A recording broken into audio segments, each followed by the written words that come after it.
ہمارے معاشرے میں ایک بات بہت زیادہ مشہور ہے اور اس کو حدیث کے طور پر بھی دیکھا جاتا ہے کہ حضرت عیسیٰ علیہ السلام جب دوبارہ آئیں گے، جب حضرت عیسیٰ علیہ السلام کا نزول ہوگا اور اس کے بعد جب حضرت عیسیٰ علیہ السلام کی موت آئے گی تو حضرت عیسیٰ علیہ السلام کو اللہ کے رسول صلی اللہ علیہ وسلم کی قبر مبارک کے بازو میں دفنایا جائے گا اور وہاں ایک جگہ خالی بھی ہے۔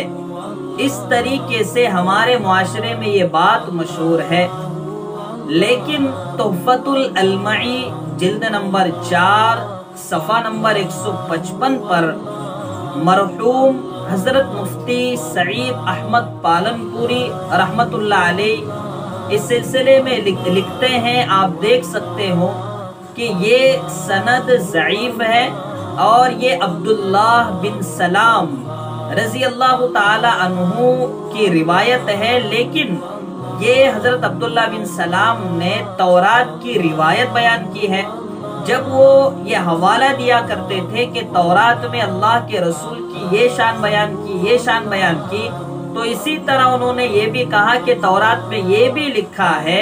کہ حضرت عیسیٰ علیہ السلام کی قبر مبارک اللہ کے رسول صلی اللہ علیہ وسلم کی قبر مبارک کے بازو میں ہوگی۔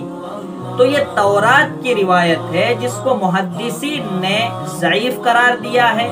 ہر اعتبار سے، سند کے اعتبار سے بھی ضعیف ہے، اور چونکہ یہ تورات کی روایت ہے اور ہم جانتے ہیں کہ تورات میں کتنی زیادہ تحریفیں کی گئی ہے،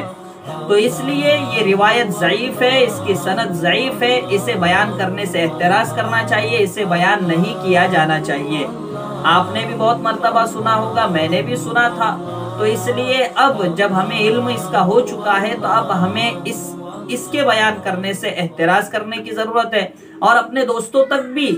یہ ویڈیو پہنچانے کی ضرورت ہے تاکہ وہ اس غلط فہمی سے نکل سکے اور اس طریقے کی حدیث بیان کرنے سے اور اس طریقے کی ضعیف روایات بیان کرنے سے احتراز کر سکے۔